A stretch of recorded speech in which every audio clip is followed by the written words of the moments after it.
My name is Chad Crick, Chadcrick. All right, and your title? Officer. With Louisville Metro. Louisville Metro Police River Unit. All right. And tell me, Louisville over Thunder's coming up. Tell me some advice, some tips that you give people that are going to be out on the river. So if you're planning to be out on the river for Thunder, the first thing you need to do is make sure that you're aware of the marine conditions, so especially the environmental conditions. Make sure that your boat is equipped for strong currents in the event of a strong current. Thunder's always a toss-up as far as the weather and the water goes. So with it being flood season, especially spring flood season, make sure that you phone ahead, find out what those water conditions are going to be before you get underway. I'd strongly recommend that if you have never operated in any kind of a current, that you probably not pick that day to come out and learn. So always make sure that the environmental conditions are conducive to what you're readily available to operate in. And if you're not comfortable in it, by all means, you don't want to put anybody else or yourself at risk by doing so. The other thing is make sure that you have all the safety gear that I've mentioned on your boat. Make sure it's readily available. Make sure everything is in perfect operation. Have a contingency plan in the event that your engine breaks down. Make sure you have enough anchors, things like that. Also make sure you have some kind of communication device, whether it's a marine radio or it could be a cell phone. You want to have those contingency plans in the event that something happens on your boat. You want to be able to call for help. And talk about a little bit about the do's and the don'ts that you should not be doing on the boat. Well, the biggest thing is drinking. It's illegal to have an open container or be intoxicated or drink on any kind of boat in the state of Kentucky. So make sure that you leave the alcohol at home.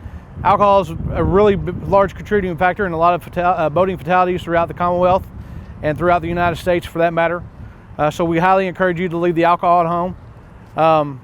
The other thing is just make sure that if you're in charge of your boat, make sure that you're also in charge of the people that are on your boat. So if they're doing things that are not right or illegal or things like that, just know that you could potentially be responsible for that. And a lot of people might not know this. Do you guys pull boats over, like police pull cars over on the road? Oh, absolutely. We do waterborne law enforcement on the river, especially during special events like Thunder and stuff like that. So we're constantly looking the entire day, and not just on Thunder Day, but for any day we go out on patrol, we're constantly looking for people that may not be operating like they should or operating in a careless manner, things like that. Those are obviously issues that we're gonna stop you and we're gonna discuss. And what happens if you do get a boater that's driving the boat that's operating it impaired? What happens to the person? So if you are stopped and you are caught for operating a boat under the influence, you will be arrested. You'll be taken to jail, and your boat will be impounded unless you can have somebody take control of it and take care of it. But I can guarantee you that if you are caught under the influence, you're going to go to jail. And then any tips for somebody that was at the boat show this year and it was their first time buying a boat and they're bringing it out this year? What is there classes that they can take to learn how to? Yeah, before getting any underway, especially new boat owners, I would highly recommend you take the Kentucky State Safe Boating class. There's a nominal fee that you have to pay to take it, but it just gives you really good information on what to expect, what certain boat laws are, and things that you need on your boat. It doesn't specifically teach you how to operate the boat, but I would recommend operating the boat on days that you feel comfortable operating the boat. And if you haven't operated the boat in certain conditions like high current or high water or something like that, then you might not want to do it right away unless you get really comfortable operating your boat.